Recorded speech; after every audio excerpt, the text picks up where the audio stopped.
তো hello guys, welcome back to my YouTube channel. তো বন্ধুরা, আমার এই চ্যানেলে নতুন হয়ে থাকলে অবশ্যই চ্যানেলটিকে সাবস্ক্রাইব করে পাশে থাকবেন। তো আজকের গল্প সাহসী মেয়ে। শহরের এক ব্যস্ত রাস্তায় বড় বড় গাড়ি, বড় বড় উঁচু দালান বাড়ির চারিদিকে মানুষের ভিড়। হঠাৎ সবাই অবাক হয়ে দেখল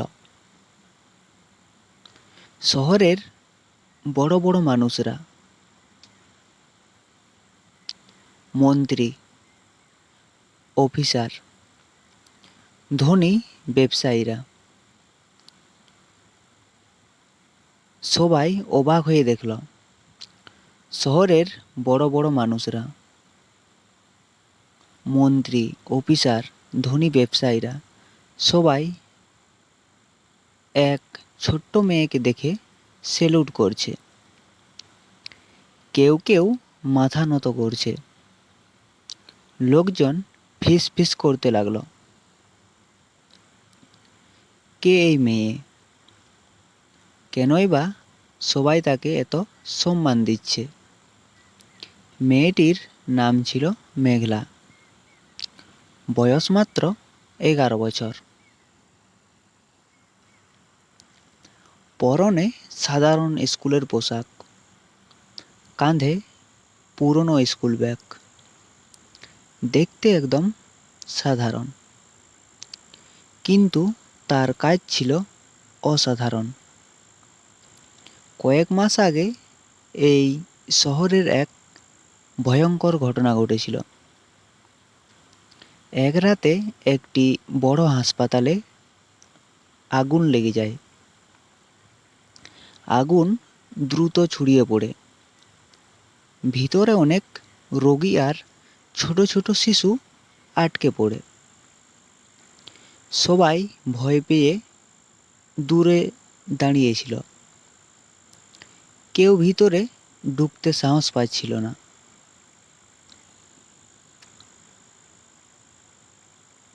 ঠিক তখনই ছোট্ট মেঘলা এগিয়ে আসে।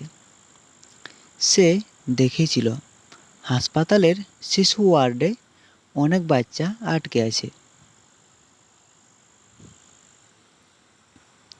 কিন্তু নিজের জীবনের কথা না ভেবে সে ধোয়া আগুনের মধ্যে ঢুকে পড়ে।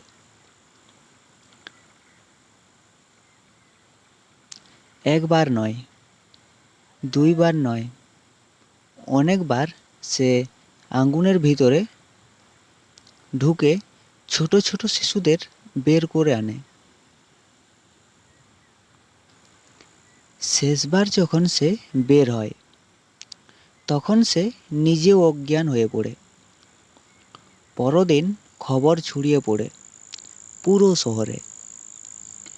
সবাই জানতে পারে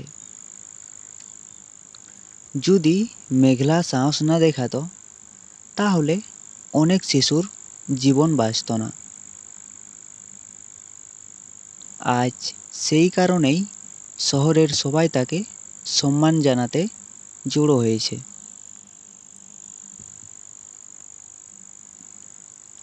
বড় বড় মানুষরা তাকে স্যালুট করছে, কারণ তারা বুঝেছে সাহস আর মানবতার সামনে বড় পদ বা বড় টাকা কিছুই না।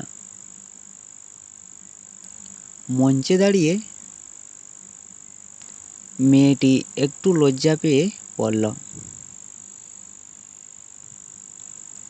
আমি তো শুধু ভেবেছিলাম ওরা ভয় পাচ্ছিল, তাই আমি সাহায্য করেছি।